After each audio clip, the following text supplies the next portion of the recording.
All right. Yeah, buddy. What's going on, everybody? It's your boy Childish. We're back at it again with another unit showcase. We got ourselves Mr. Chilling. Yeah, buddy. For all those that are new to the channel, welcome to the channel. I had the opportunity to pull this particular unit, the Water Jack-o'-lantern, back in last week when I went over to Comtois and the Comtois headquarters, and so I had the opportunity to get this one and play around with it a little bit and see how it works with the team. As you guys know, I generally run Megan in that spot, which has always been a really strong unit for buff removal and attack and defense mitigation. But it seems to be that Chilling is definitely filling in a nice role. His first skill is a very good one. It is reliable as far as removing this the debuff down. But it does seem to be that there are a couple of issues that need to be addressed, and mind you, this might be the particular way it's set up, but I just want to go ahead and throw it out there. So, Chilling here, we'll take a look. So we got ourselves. You guys haven't seen this particular unit, play around with it, whatever. The multiple attack on the third time, 3 times attacking to decrease attack speed. We got ourselves the speed and critical rate buff. And then we got ourselves the ability to remove beneficial effects and increase our attack speed according to the amount of beneficial effects we have on us. So it's obviously nice when he gets his buffs up, but when he's paired up with another unit that has additional buffs, like a Colleen or Chesson or something like that, providing attack power, then it definitely gets to be really strong. So one of the things to kind of point out when noticing when I was using Megan in his role, Megan, for me, I think I personally prefer Megan over there just because of the faster animation. It seems like for those that haven't seen his animation, it's a little bit slower on the slower side. Kind of has that pioneer feel. Just takes a little bit longer to cast his first skill, and I think that was to be expected considering the fact that he buffs, the speed or whatnot. Having a fast animation unit with a swift buff can definitely be a game changer as far as the decrease of the speed on a particular run and whatnot. So definitely got a couple of options here to go ahead and get it done. We'll look at the runes real quick. Initially, when we set out to make this guy, Violent Revenge, Speed, HP was the original setup. However, when considering his ups and downs as far as what he brings to the table, the downs being the slow animation, you've had to figure out a way to really speed up the runs for Dragon's B10 and Acropolis B10. So I went ahead and put him on attack, crit damage, attack, and I'm able to get away with attack, crit damage, attack because we got ourselves some good substats here on the hit points. You can see upwards of 56% or so to kind of get him in that 17 to 18k range, which is what I want. Obviously, the crit rate is suffering a little bit, but with his buff, that'll put him up there in the 70% run. That being said, I'm going to continuously look for runes to improve to get the job done. Smaller crit damage rune, but I got the hit point stats that I want. But overall, the goal really is to add a little bit of additional damage and have enough speed on the speed substats so that he can be one of the first to go on the Acropolis. As far as Dragon's B10, we can always, we can agree to disagree, argue back and forth. But for me, I prefer Megan over Chilling. Megan's, you always have those runs where, one out of every 20, 25 or whatnot, you get in a situation where maybe I lose a unit randomly on Zyros because Zyros resets all my skills and kills somebody real quick on a defense break, or I lose a unit randomly leading up to that boss. And so with Megan being in there, if I'm sitting there a 4v, with only 4 mana or whatever, Megan seems to provide that safeguard, that additional defense mitigation that really gets me through those last couple of fights at the very end. Mitigating enough damage to last a few rounds so I can heal and get through it. So while this is a really fun unit, it does play more on the offensive side, and so a little bit more aggressive. But again, I want to make sure that even though I might bring him in there and and have pretty safe wins, I want to make sure that I'm not reducing the amount of the percentage of how I can clear, right? While this may increase my speed of clearing, if it increased my speed of clearing from 2.5 minutes to 2 minutes, but decreases the success rate, from 100% to 90%, to me it's no good, right? I want to make sure that I'm clearing 95 to 100% all day, every day. So again, we'll continuously play around with the units and the runes. Obviously need to get some more crit rate. Crit damage would be nice, but overall, if somebody's using this in a very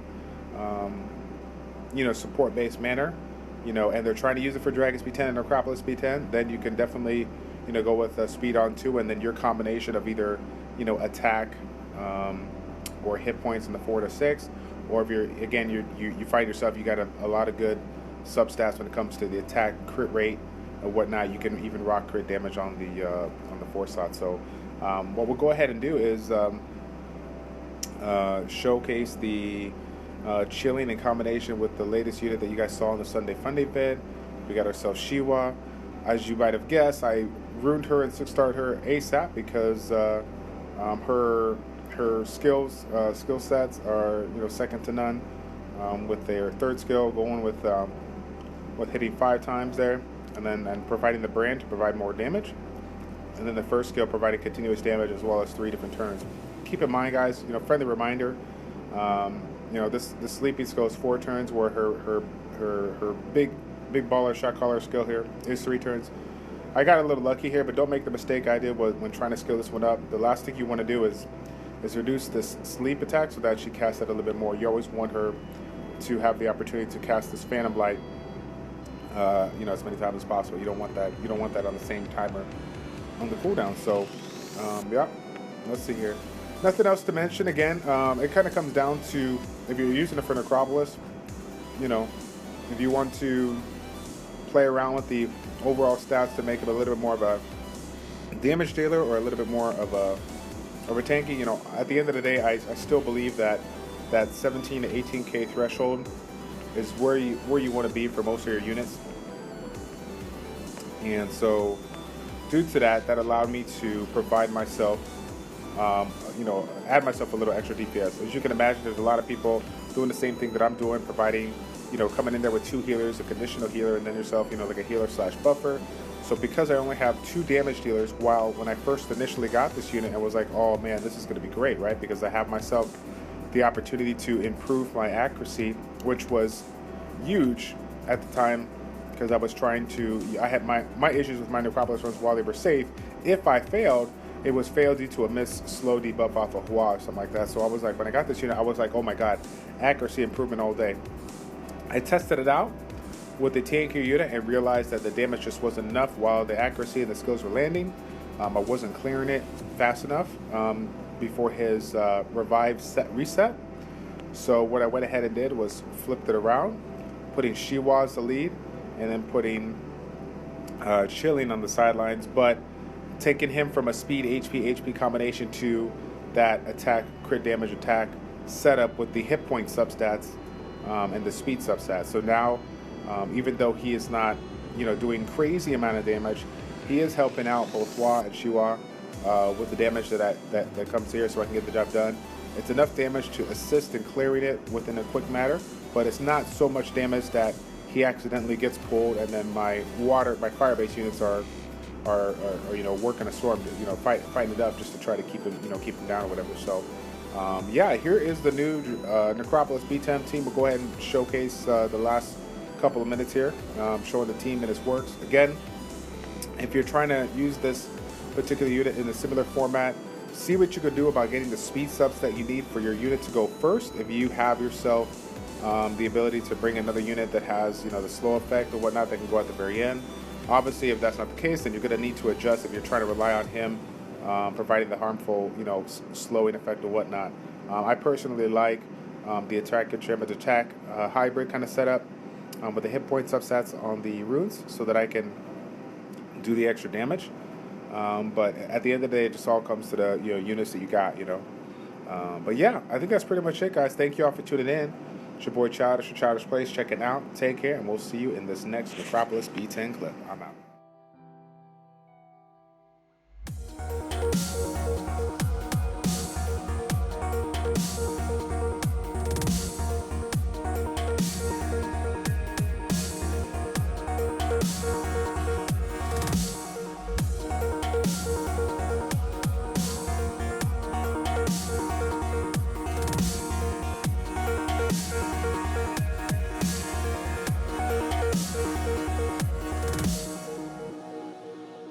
can't believe the night lay waste to all we'd given. But honestly, you've gotta know that this ain't living. But we could run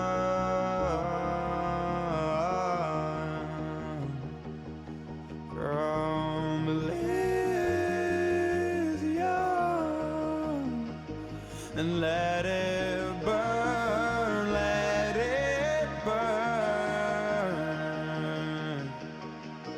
You've gotta know that nothing lasts forever.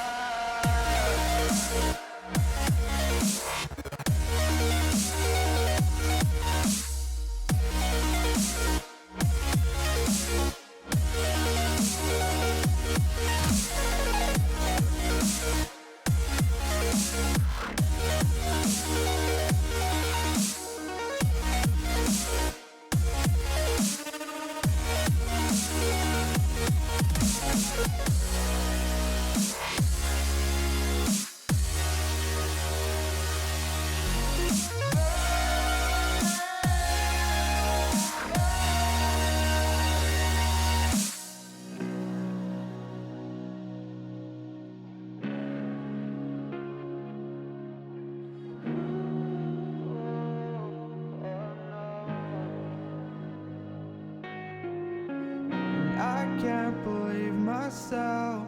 I never thought that this would be our end, but it's nothing new. And my lover's honesty, I can push it back down if I have to. If you want me to, 'cause we can run. And we can run.